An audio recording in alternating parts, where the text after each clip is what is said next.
आज का हमारा लेक्चर जो है वो है transport through cell membrane. Cell में कौन से सब्सटेंसेस ट्रांसपोर्ट करते हैं across the cell membrane, cell से बाहर जाते हैं और सेल के अंदर आते हैं। उससे पहले आपको टर्मिनोलॉजी याद रखना जरूरी है और इस पर समझना बहुत जरूरी है, क्योंकि ये इसी की बात हो रही है, इसी अशिया और इसी सब्सटेंसेस की ट्रांसपोर्ट हो रही है। सबसे पहले extra cellular fluid. Extra cellular fluid जो कि सेल मेम्ब्रेन से बाहर है। एक्स्ट्रासेलुलर फ्लूइड सेल मेम्ब्रेन से बाहर है। सेल से बाहर जो फ्लूइड है वो एक्स्ट्रासेलुलर फ्लूइड है। सेल के अंदर जो फ्लूइड है वो इंट्रासेलुलर फ्लूइड है।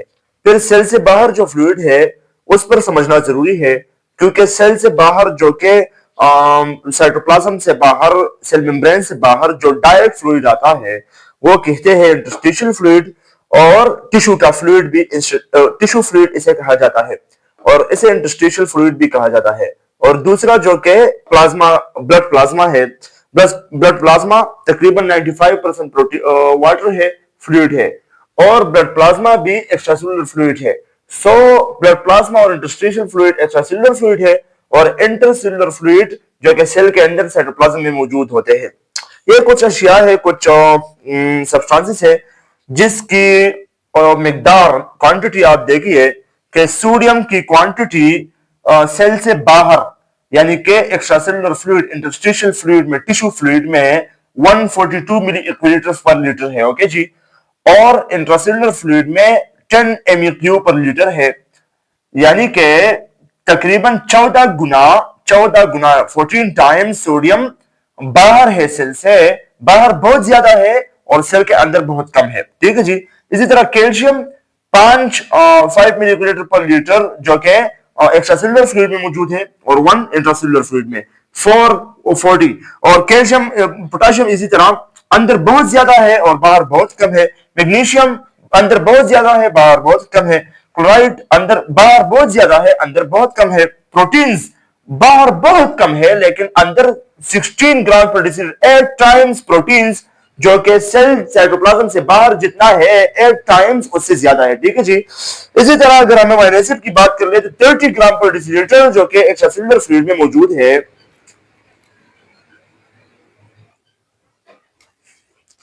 और अमीनो एसिड जो कि 30 ग्राम पर डेसीलीटर और 200 ग्राम पर डेसीलीटर सो के इंट्रासेलुलर फ्लूइड में बहुत ज्यादा है, चूंकि बाहर बहुत कम है।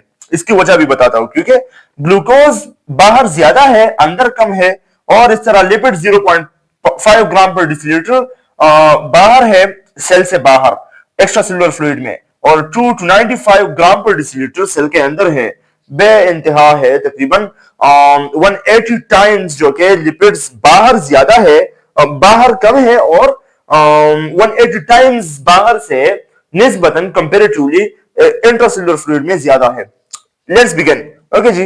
सोडियम क्यू ज्यादा है, कैल्शियम क्यू ज्यादा है, पोटेशियम क्यू कम है बाहर, मैग्नीशियम क्यू कम है, क्लोराइड क्यू ज्यादा है, प्रोटीन्स क्यू कम है। देखिए जी, ये चार चीजें जो कि ये चार प्रोटीन्स, एमाइनो एसिड्स, ग्लूकोज और लिपिड्स हमारे सेल बनाते हैं, हमारे सेल में ये बनते हैं। तो ये इसकी प्रोडक्शन हमारे सेल में होती है, और फिर जिस सेल को ये चाहिए, प्रोटीन्स चाहिए, किसी सेल कहा एमाइनो एसिड्स की जरूरत है, किसी जगह ग्लूकोज की जरूरत होगी, ये प्रोटीन्स, अमीनो एसिड्स और लिपिड्स अंदर ज्यादा होगा, बहुत ज्यादा होगा, और बाहर इसकी तादाद कम होगी इंट्रासेलुलर फ्लूइड में, क्योंकि ये बनता ही सेल में है। इसी तरह ग्लूकोज जो कि बाहर से हम खाते हैं, और वो उसका तादाद, किस क्वांटिटी उसका केस में ज्यादा है, इंट्रासेलुलर फ्लूइड में कम है, और एक्स्ट्रासेलुलर फ्लूइड में ज्यादा है, क्योंकि ये बाहर से हमारी डाइट में कार्बोहाइड्रेट्स, ग्लूकोज जाती है, और फिर हमारे सेल्स को खुराक के जरिए से पहुंचता है, एक ट्रांसपोर्ट होती है हमारे सेल तक इसकी, ठीक है जी। We will now discuss that cell transport, okay जी। सेल ट्रांसपोर्ट हमने समझे कि proteins, glucose, proteins, amino acids और लिपिड्स जो कि अंदर ज्यादा है और सेल के बाहर इसका लेवल कम है, क्योंकि ये बनता ही सेल में है, फिर बाहर जाता है किसी इस्तेमाल के लिए। सब्जेक्ट इज, और टॉपिक इज सेल ट्रांसपोर्ट या transport to cell membrane, through cell membrane. Okay जी। जी, हमारे बॉडी में मैंने आपको ये बार बार बताया, this facts I am just giving you the one fact that about 35 trillion, 35 खरब से लेकर 40 खरब सेल्स तक किसी एवरेज एडल्ट मेल या फीमेल में मौजूद होते हैं। इसमें 25 ट्रिलियन रेड ब्लड सेल्स है। उसके अलावा जो 15 खरब सेल्स है वो है हमारे दूसरे जो कि टिश्यू सेल्स। ओके जी। अब दूसरे tissue cells, connective tissue cells के अलावा, रेड ब्लड सेल्स के अलावा, सेल ट्रांसपोर्ट होती है। हर एक सेल को खुराक पहुंचाना है, हर एक सेल खुराक लेता है, हर एक सेल कोई ना कोई सिक्रेशन करता है, हर एक सेल प्रोटीन्स बनाता है, अमीनो एसिड्स बनाता है, लिपिड्स बनाता है, और बहुत से सेल्स में बहुत से एंजाइम्स और ग्लैंड्स बनते हैं, और उसके वो एंजाइम्स बनते हैं, हार्मोन्स बनते हैं, उसके अलावा एंटीजन्स बनते हैं, एंटीबॉडीज बनते हैं बहुत से सेल्स में। मैं जनरली बताता हूं आपको, और वो इस सब्सटेंसेस को बाहर भी निकालना होगा।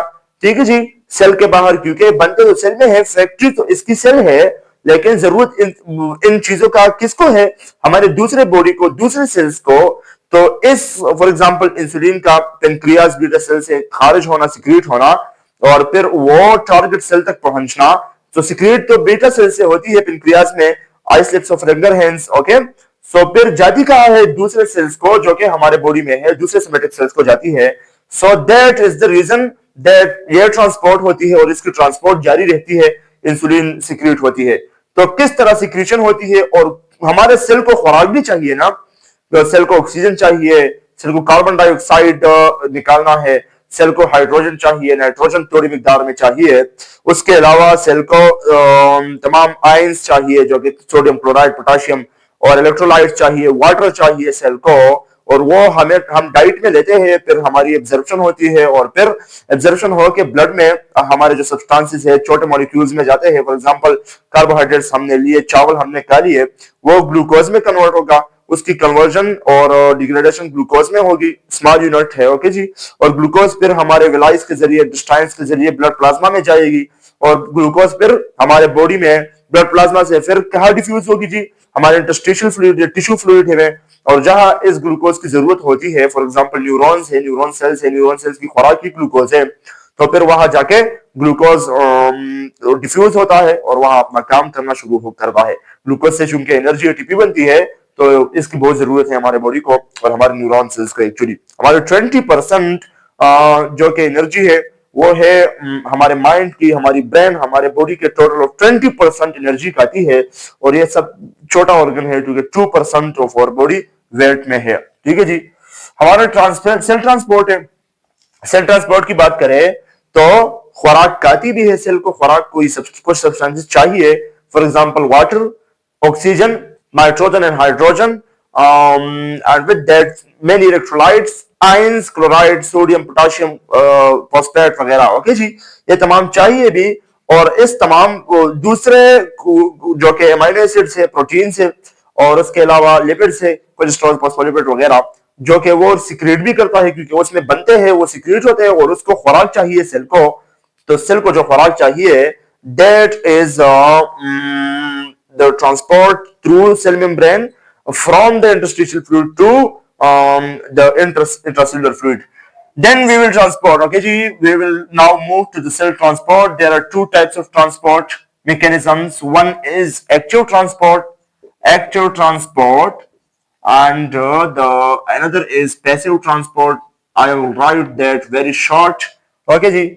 एक्टिव ट्रांसपोर्ट वो होता है जिसमें एनर्जी कंज्यूम होती है, फॉर एग्जांपल जो कि हमारी सोडियम और पोटाशियम पंप है, और सोडियम और पोटाशियम पंप, चूंकि सोडियम का तादाद, सोडियम की क्वांटिटी लेवल किसमें ज्यादा है जी?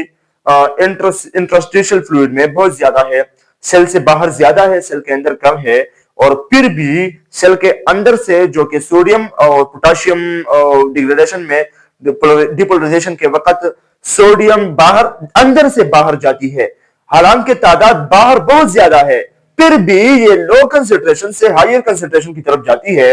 And that's why active transport chain में ये एनर्जी कंज्यूम करेगी, सोडियम अपने साथ कोई एनर्जी लेकर जाएगी, अपने ये एनर्जी पर जाएगी, क्योंकि इसको ताकत चाहिए, क्योंकि इसको लो कंसंट्रेशन से इसको स्विम करना है अप हिल, ओके जी, जो कि रिवर के अगेंस्ट स्विम करना है, रिवर इसी तरफ है और आपको स्विम करना है इस तरह, तो आपको बहुत जोर लगाना होगा, सोडियम को बहुत जोर लगाना होगा सेल के साइटोप्लाज्म से बाहर जाने की के लिए, ओके जी। और फिर भी, और पोटाशियम चूंकि अंदर बहुत ज्यादा है, और अंदर बहुत ज्यादा है और बाहर बहुत कम है, और फिर भी वो अंदर से बाहर से अंदर की तरफ आता है, that's why the regulation is active transport. इसमें एनर्जी लगेगी। कुछ सब्सटेंस ऐसे है जो अंदर ज्यादा है बाहर कम है, फिर भी उसे अंदर आना होगा, और बाहर ज्यादा है अंदर कम है, फिर भी उसे बाहर जाना होगा, तो उसको ताकत लगेगी, वो एनर्जी कंज्यूम करेगी, वो एटीपी के शक्ल में एनर्जी कंज्यूम करेगी, और जो एनर्जी कंज्यूम करे, जिस ट्रांसपोर्ट में एनर्जी कंज्यूम हो गई होती हो, उसको एक्टिव ट्रांसपोर्ट कहते हैं। और जिस ट्रांसपोर्ट में एनर्जी कंज्यूम नहीं होती, for example water, electrolytes, carbon dioxide and oxygen, और कार्बन डाइऑक्साइड जो डिफ्यूजन के थ्रू से हमारे सेल हायर कंसेंट्रेशन से लो कंसेंट्रेशन में, क्योंकि रिवर इसी तरफ रवाना है, तो आप भी उसी तरफ स्विम करते हो, तो आपको एनर्जी कंज्यूम करने की जरूरत नहीं, एनर्जी एज्यूम करने की जरूरत है कोई भी नहीं है। तो पैसिव ट्रांसपोर्ट में एनर्जी नहीं लगती और सिंपल डिफ्यूजन से काम हो जाता है, और एक्टिव ट्रांसपोर्ट में एनर्जी लगती है और सिंपल डिफ्यूजन से काम नहीं होता। इसको फैसिलिटेटेड ट्रांसपोर्ट की सहूलत है जी, ठीक है। Now we will just talking about the passive transport in very detail. We will just remove that, okay? Passive transport, there are two types. First of all, we will talk about the passive transport, then we will talk about the active transport. Passive transport, इसको देख लीजिए जी, okay, that is also known as simple diffusion. Diffusion किसे कहते हैं आपको मालूम होगा, क्योंकि फिजियोलॉजी के स्टूडेंट हो, ठीक है जी। तो डिफ्यूजन किसी हायर कंसंट्रेशन ने लोअर कंसंट्रेशन की तरफ किसी सब्सटेंस का जाना होगा। जब जाता हो, फॉर एग्जांपल बोतल, मैंने हायर कंसंट्रेशन से बोतल को पकड़ा और इसी तरह इसको उल्टा किया, तो उससे पानी नीचे की तरफ जाएगा। हायर कंसंट्रेशन ऊपर है, नीचे कंसंट्रेशन कम है पानी की, तो हमेशा पानी ऊपर से नीचे आएगा, ना कि नीचे से ऊपर आएगा। तो that is diffusion, okay. Higher concentration से जो भी सब्सटेंस लोअर कंसंट्रेशन तक जाए, दैट इज डिफ्यूजन। और पैसिव ट्रांसपोर्ट में डिफ्यूजन ही पैसिव ट्रांसपोर्ट है जी। जिस तरह फॉर एग्जांपल वाटर है, हमारे सेल्स को चाहिए, अल्लाह ताला कुदरत ने ऐसा निजाम बनाया है कि जो अशिया हमारे सेल को चाहिए, उसकी लेवल अल्लाह ताला ने, उस कुदरत ने, हमारे बॉडी ने बाहर ज्यादा रखी है और अंदर कम रखी है, क्योंकि जो सेल को चाहिए वो बाआसानी हमारे सेल के अंदर आए और उसकी डिफ्यूजन हो जाए, ठीक है जी। और जो सब्सटेंस हमारे सेल को नहीं चाहिए, उसका कुदरत ने, बॉडी ने बाहर तादाद लेवल कम रखा है और अंदर ज्यादा रखा है। सो अंदर से बाहर की तरफ मूव करेगा, डिफ्यूज करेंगे सब्सटेंस, वो जो हमारे सेल सिक्रीट्स करते हैं। That is known as passive transport, known as also the simple diffusion, okay ji। We will just move to the diffusion. There are three types of diffusion, number 1, 2 and 3. Simple diffusion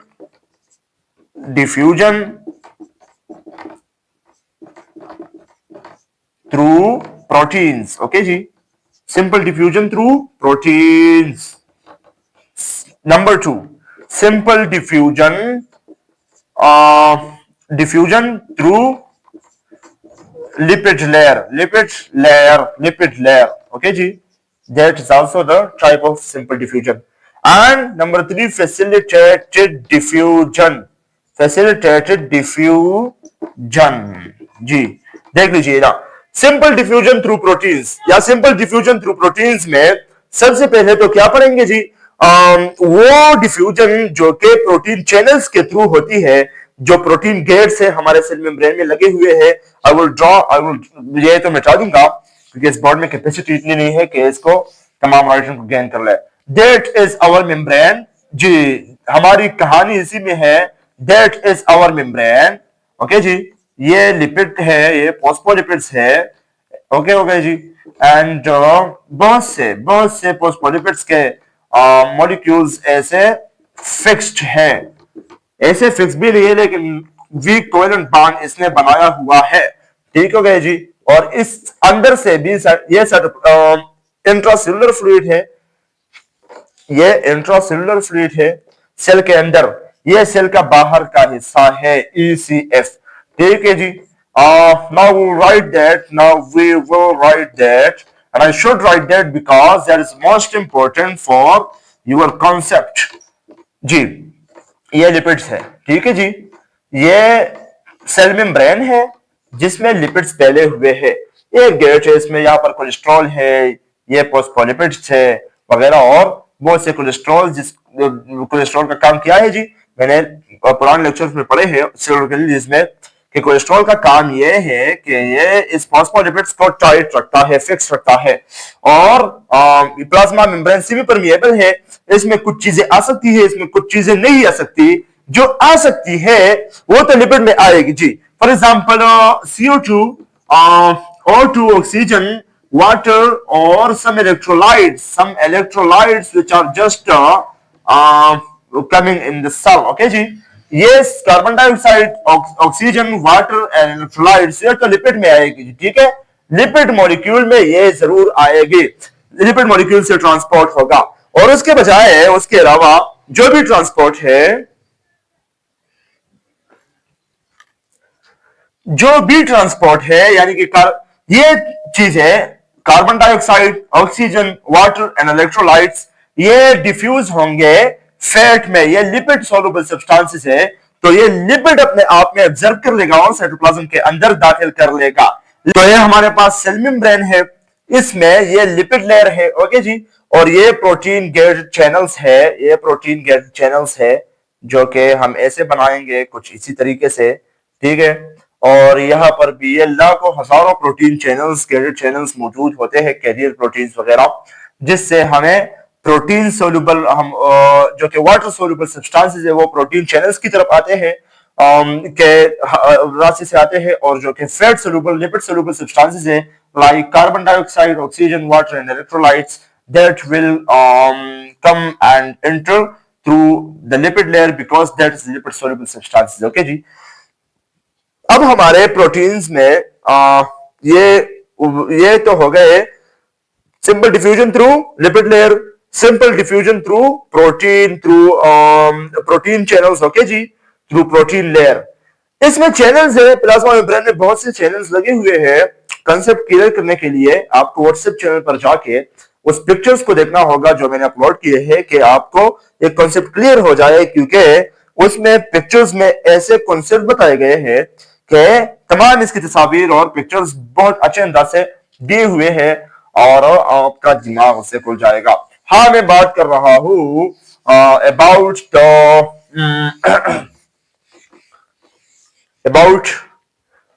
the proteins, the simple diffusion through protein. Okay जी, simple diffusion through protein. आप ये बात ना भूलिए, आप ये बात कतई ना भूलिए कि पैसिव ट्रांसपोर्ट के तीन अकसाम है, simple diffusion through proteins, simple diffusion through lipid layer and simple and facilitated diffusion. Okay जी। तो simple diffusion through lipid layer तो वो होगा कि बस जो भी सब्सटेंस बाहर ज्यादा है, अंदर कम है, वो डिफ्यूज करेंगे बाहर से अंदर, साइटोप्लाज्म के अंदर। ओके जी, सेल मेम्ब्रेन के थ्रू से। सेल मेम्ब्रेन एक दीवार है दरमियान में, तो सेल मेम्ब्रेन के थ्रू से अंदर जो ट्रांसपोर्ट करने वाली है। ओके जी। और लिपिड के जरिए लिपिड लेयर में ट्रांसपोर्ट करेगी, lipid soluble substances lipid layer में ट्रांसपोर्ट करेगी, और प्रोटीन वाटर सोल्यूबल सब्सटेंसेस जो कि लिपिड में ट्रांसपोर्ट नहीं कर सकते वो प्रोटीन चैनल्स में ट्रांसपोर्ट करेगी। तो simple diffusion through proteins will be transported through protein channels and simple diffusion of lipid bilayer will be transported through the lipid layer। The simple diffusion जो कि लिपिड सोल्यूबल सब्सटेंसेस है वो carbon dioxide है, मैंने बताया जी, oxygen है, water है जी, ये तो जरूरी सब्सटेंस है, और इसके साथ साथ इलेक्ट्रोलाइट्स है। Electrolytes are also the substance which are lipid soluble। और उसके अलावा वाटर सोल्यूबल सब्सटेंस में क्या आते हैं, ग्लूकोज हो गया जी, ग्लूकोज बहुत जरूरी, एमाइनो एसिड्स बहुत जरूरी, और आयंस जो कि calcium, chlorine, potassium, sodium, magnesium, phosphate, iodide, iodine, iron वगैरह तमाम जो कि आयंस में आते हैं, ये तमाम आएंगे प्रोटीन्स के जरिए, क्योंकि ये तो लिपिड सोल्यूबल नहीं है, तो वाटर सोल्यूबल है तमाम सब्सटेंसेस, तो ये प्रोटीन्स के जरिए से आएंगे, प्रोटीन गेट्स के जरिए। बहुत से गेट्स प्लाज्मा मेम्ब्रेन में लगे हुए, जैसे कि दीवारों में गेट होते हैं, और इसी को आना होगा वहां से। हाँ, ये जरूरी है कि इसको कैसे आना होगा, प्रोटीन चैनल्स का काम किस तरह करता है, और प्रोटीन चैनल में एक्चुअली ऐसा क्या है, ऐसा कौन सा रिसेप्टर है जो कि इसको गेट खुलवा देता है। तो प्रोटीन चैनल में एक ओपन गेटेड चैनल है, दो किस्म के प्रोटीन चैनल है, एक ओपन गेटेड एंड एक क्लोज गेटेड या नॉन गेट। ओपन गेटेड को नॉन गेटेड कहा जाता है और क्लोज गेटेड को गेटेड कहा जाता है आल्सो। इसमें इस पर तो गेट नहीं होता जी, गेट फॉर ऐसा मतलब नहीं है, लेकिन इसका ये हमेशा खुला रहता है, हर चीज को इजाजत है वाटर सोल्यूबल सब्सटेंसेस को कि वो यहां से डिफ्यूज करे। लेकिन क्लोज गेटेड लाइक लाइकेंस वगैरह, उसको वो क्लोज है जी, उस पर एक गेट लगा हुआ है। फॉर एग्जांपल एक इमेजिनेशन में आप लाइए कि उस पर एक गेट है, जो भी रिसेप्टर आ गया, उस फॉर एग्जांपल इंसुलिन हार्मोन आ गया और रिसेप्टर के साथ बाइंड हुआ, तो फिर इंसुलिन हार्मोन के लिए ये गेट खुलेगी, स्पेशल मॉलिक्यूल्स के लिए ये गेट खुलेगी, जो रिसेप्टर जो पास अपने साथ लाए। जिसके साथ पास न हो किसी सेल के रिसेप्टर का, तो उसको ये गेट नहीं खुलता, तो इस सेल से पास नहीं हो सकता। अब वायरस की भी एक अजीब कहानी है, लेकिन फिर वो हम करेंगे इसमें। क्लोज गेट से पास होना, पास की जरूरत है उसके लिए। आपके पास अगर इसकी इजाजत हो, रिसेप्टर हो, आप रिसेप्टर से बाइंड करें तो ये गेट खुलेगा, वरना ये नहीं खुलेगा। और बाज औकात ये गेट खुला रहता है या खुलता है किसी औकात किसी मॉलिक्यूल के लिए, तो दूसरे वायरस वगैरह भी उसके साथ साथ चांस में एंटर हो जाते हैं। That is the benefit of that virus, HIV for example. Open gate and close gate तो आपने जान लिए प्रोटीन चैनल्स के, ठीक है जी, वोल्टेज गेट वगैरह, that all are. Then we will talk about the facilitated diffusion, हम बाद में करेंगे। Simple diffusion through protein, simple diffusion through lipid layer में पैसिव ट्रांसपोर्ट में कर ली। Now we will talk about the active transport.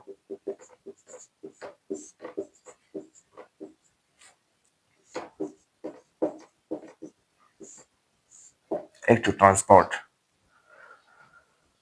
Passive transport diffusion है, high concentration lower concentration की तरफ सब्सटेंस का आना।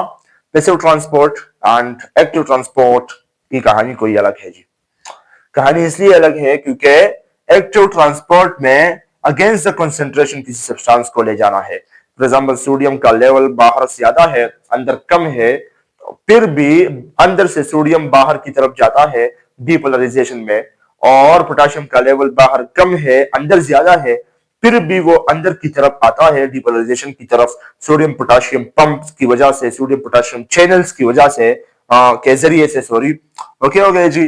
सो एक्टिव ट्रांसपोर्ट में ये दो किस्म पर अकसाम पर तकसीम हुए हैं, एक सेकेंडरी, एक प्राइमरी एक्टिव ट्रांसपोर्ट पहले लिख लेंगे, ठीक है जी। The one is primary active transport and the another is active transport, and the another is secondary active transport. Secondary active transport, वो ट्रांसपोर्ट जिसमें डायरेक्ट एनर्जी लाइब्रेट हो, आजाद हो गई। फॉर एग्जांपल सोडियम का बाहर जाना है डिपोलराइजेशन के वक्त और पोटेशियम के अंदर आना है, तो सोडियम डायरेक्ट एटीपी लेगी, एटीपी को ब्रेक डाउन करेगी, कौन सी, एटीपेज एंजाइम। ओके जी, एटीपेज एंजाइम आएगी। अब अगर फॉर एग्जांपल एक कहानी है, स्टोरी है, स्टोरी के जरिए समझो। ये सोडियम चैनल तब खुलेगी जब रिसेप्टर आ जाती है, रिसेप्टर आ जाती है। रिसेप्टर कौन है जी, एसिटाइल कोलिन। किसमें, मसल्स में। मसल कंट्रैक्ट करेगी। अब मसल को कंट्रैक्ट एक सेकंड में तमाम बात हो रही है, जो कि मसल मैंने कंट्रैक्ट की, इस वक्त में सबसे पहले तो एसिटाइल कोलिन रिलीज हो गई। एसिटाइल कोलिन स्टीरेज एंजाइम ने उस एसिटाइल कोलिन को रिसेप्ट किया। एसिटाइल कोलिन स्टीरेज एंजाइम्स ने सोडियम पोटेशियम गेट्स को खोल लिए और सोडियम अब अंदर जाने वाली है और सोडियम बाहर निकलने वाली है और पोटेशियम अंदर जाने वाली है। ठीक है जी, तो सोडियम बाहर निकलेगी, बाहर उसकी कंसंट्रेशन बहुत ज्यादा है, अंदर उसकी कंसंट्रेशन बहुत कम है। जब सोडियम बाहर निकलेगी तो उस सोडियम को एनर्जी भी दरकार होगी। तो एक एंजाइम है जिसको एटीपेज एंजाइम कहते हैं, वो एटीपेज एंजाइम आएगा, एटीपी को अपने साथ लेकर आएगा और एटीपी को एडीपी में ब्रेक डाउन करेगा, एडीपी में। ओके जी, और एटीपी से एक फॉस्फेट जो कि हायर एनर्जी ग्रुप है वो निकलेगा और जब फॉस्फेट निकल गई तो ये फॉस्फेट सोडियम को निकालने में मदद करेगी और ये एक एनर्जी है। और ये एक एनर्जी है। सोडियम भी इसी वक्त जो कि मोशन है, काइनेटिक एनर्जी में है, काइनेटिक मोशन में है, तो ये अपनी अपनी तरफ से भी एनर्जी रिलीज करेगी। जो एनर्जी ये रिलीज कर ले तो उसके तरफ से दूसरी तरफ से सब्सटेंसेस आते हैं अंदर और वो एनर्जी अपने साथ लेकर उसकी मदद से अंदर दाखिल होते हैं। फॉर एग्जाम्पल आप इस पर नहीं समझेंगे, लेकिन I will clear that you will understand in the end of this lecture इंशाल्लाह। एटीपी एडीपी में कन्वर्ट हो गया और फॉस्फेट आ गया और सोडियम की मदद की, सोडियम को गैस से बाहर निकाला, साइटोप्लाज्म से बाहर निकाला और डिपोलराइजेशन शुरू हो गई। एक सेकंड के, एक मिली सेकंड में इसी तरह काम होते हैं। सबसे पहले तो एसिटाइल कोलिन स्टीरेज आता है, सोडियम पोटेशियम पंप्स को गेट को खोलते हैं क्लोज गेट से, और जब खोलते हैं तो एंजाइम स्टीरेज एंजाइम आता है, sorry ATPase enzyme. ATPase enzyme sodium ATP अपने साथ लेकर आता है और फिर फॉस्फेट उसे जुदा करता है और फॉस्फेट को सोडियम को बाहर ले जाने के लिए इस्तेमाल करता है। दैट इज द प्रोसेस, और सोडियम फिर बाहर निकलता है and that is the facilitated process and active transport. Okay जी, सो एक्टिव ट्रांसपोर्ट में का एक एग्जांपल है sodium potassium pump. Sodium potassium pump जो कि एग्जांपल है प्राइमरी एक्टिव ट्रांसपोर्ट का, sodium potassium pump. And another example of that is the secondary another type is the secondary transport, active transport। Okay जी, secondary active transport में क्या होगा मैंने आपको अब बताया कि आप इस पर नहीं समझेंगे लेकिन अब समझेंगे। secondary active transport for example sodium निकलता है, सोडियम निकलता है। ओके हो गया जी, और तीन किस्म के गेट्स है, तीन किस्म के गेट्स है, तीन किस्म के वेज है, रास्ते हैं प्रोटीन्स के। एक मोनोपोर्ट, ओके, और दूसरा साइनपोर्ट और एंटीपोर्ट। जी, I will write that. Monoport, monoport नाम से जाहिर है कि इसका मतलब क्या होगा, साइनपोर्ट पोर्ट और एंटीपोर्ट, एंटीपोर्ट। जी, मोनोपोर्ट वो रास्ता है फॉर एग्जांपल कि उसमें सिर्फ एक वक्त में एक ही मॉलिक्यूल साइटोप्लाज्म के अंदर या बाहर जा सकता है। ओके जी, इंट्रासेल्युलर सेल मेम्ब्रेन के थ्रू जाता है। ये ऐसे किस्म के प्रोटीन्स, ऐसे किस्म के गेट्स हैं, गेट्स के तीन अकसाम है इस पर मॉलिक्यूल्स के कंपैरेटिवली। ओके जी, मोनोपोर्ट वो रास्ता है जिससे एक वक्त में सिर्फ एक मॉलिक्यूल निकल सकता है। फॉर एग्जांपल एक ग्लूकोज है तो एक ग्लूकोज अंदर आ सकता है सिर्फ एक वक्त में। साइनपोर्ट वो है जिसमें एक वक्त में दो मॉलिक्यूल आ सकता है। ओके जी, और एंटीपोर्ट वो है जिसमें एक वक्त में अपोजिट मॉलिक्यूल जा सकता है, एक मॉलिक्यूल अंदर आ सकता है, दूसरा मॉलिक्यूल बाहर जा सकता है। And that's the way that the secondary active transport chain come. Monoport, symport और एंटीपोर्ट जो कि प्रोटीन गेट चैनल्स के अकसाम है, इसको याद करना होगा। ये तीन किस्मों पर मौजूद है। एक वो किस्म का गेट है जिससे एक मॉलिक्यूल एक वक्त में अंदर आ सकता है, एक वो किस्म का गेट है जिससे दो मॉलिक्यूल एक वक्त में अंदर आ सकता है, और एक वो किस्म का मॉलिक्यूल है गेट है जिससे एक मॉलिक्यूल अंदर आ सकता है और उस वक्त में अपोजिट साइड पर एक मॉलिक्यूल बाहर जा सकता है। एंड इस बाहर जाने वाले एंटीपोर्ट में और साइनपोर्ट में जो कि दो मॉलिक्यूल्स है, एक मॉलिक्यूल तो सोडियम हो गई कि वो बाहर जाती है, उसको एटीपेज एंजाइम ने energy they the, phosphate they the.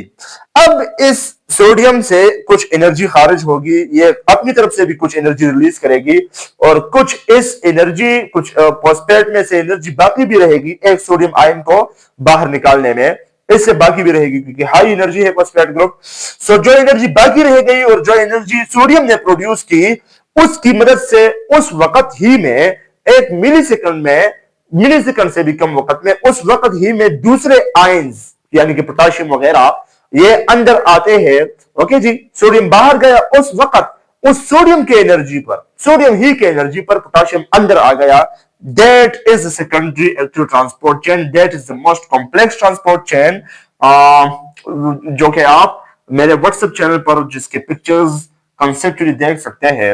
That will be very beneficial for you. Okay जी, सेकेंडरी और प्राइमरी ट्रांसपोर्ट में तो आपने फर्क कर ली। प्राइमरी ट्रांसपोर्ट वो है जो कि डायरेक्ट कोई मॉलिक्यूल, कोई आयन वगैरह एनर्जी लेता है फॉस्फेट और वो बाहर जाता है, सिर्फ एक। और सेकेंडरी में वो है जो कि एनर्जी तो लेता है लेकिन वो दूसरा मॉलिक्यूल जो कि अंदर आने वाला है किसी जरिए से, इसकी एनर्जी से अंदर आएगा। उस वक्त में जब ये निकलेगा, यानी कि सोडियम निकलता है तो पोटेशियम अंदर आएगा, उसी वक्त उसकी सोडियम की एनर्जी से, फॉस्फेट की एनर्जी से। So that is secondary electron transport and that is the story of the electron transport. Now we will discuss some main parts जो कि हमको याद होने चाहिए। हमारे बॉडी में ग्लूकोज का मिकदार क्या है जी? ग्लूकोज का मिकदार बहुत लेवल करना होगा, होम्योस्टेसिस, होम्योस्टेटिक बैलेंसिंग करना होगा। हमारी बॉडी बहुत ज्यादा जोर लगाती है, ये मैं बात बार बार बताना चाहता हूं कि किसी फॉर एग्जांपल सोडियम का बाहर कंसंट्रेशन है 142 और अंदर कंसंट्रेशन है 10 मिलीलीटर पर लीटर। सो बाहर कंसंट्रेशन, अंदर कंसंट्रेशन को बरकरार रखने के लिए होम्योस्टेसिस का मैकेनिज्म है। होम्योस्टेसिस की वजह से ये बरकरार रखेगा। अगर ये 142 से 152 हो गया एंड ये 10 से 5 हो गया, so blood pressure arise and that will cause the hypersensitivity, hypertension। Okay जी, so बहुत से वजूहात है जिसकी वजह से ये होम्योस्टेटिक बैलेंसिंग में मौजूद है।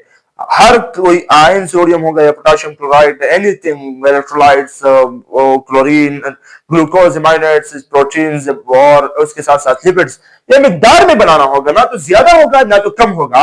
अब मिकदार में बनाना भी होगा, अब मिकदार में सिक्रीट करना भी होगा और मिकदार में आना भी होगा। फॉर एग्जाम्पल जो कि हमारे पास ऑक्सीजन है और कार्बन डाइऑक्साइड है, उस दोनों का पार्शियल प्रेशर होता है।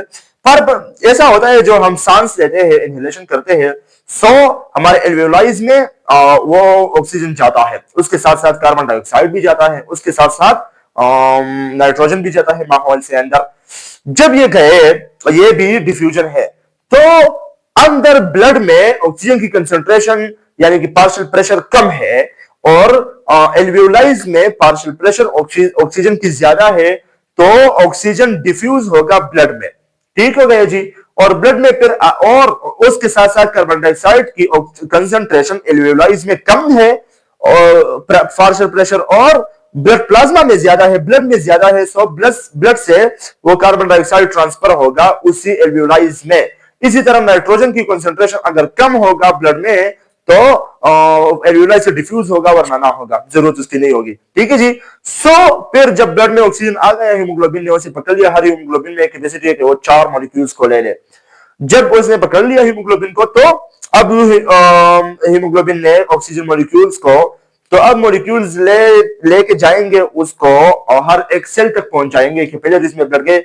अब ब्लड में जो पार्शियल प्रेशर है वो निस्बतन इंटरस्टिशियल टिश्यू फ्लूइड में ज्यादा है। ठीक है जी, उसमें टिश्यू फ्लूइड में जो पार्शियल प्रेशर है उससे ज्यादा है।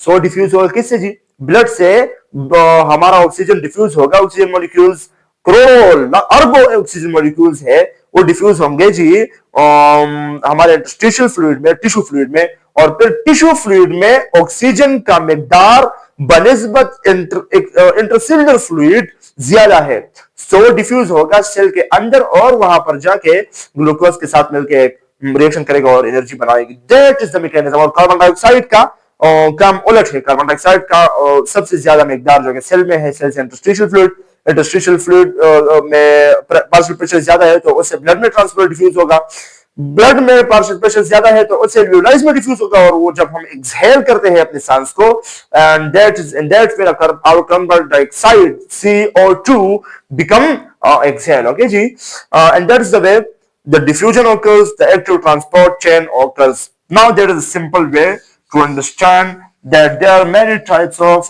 transport mechanism. Number one is passive type, and second is active transport. Passive transport required no energy, and active transport require energy. Passive transport is also known as diffusion, and diffusion I have cleared that, and I clarified that diffusion is known as the coming of substances from large and high concentration to a low concentration. That is the way I have fixed that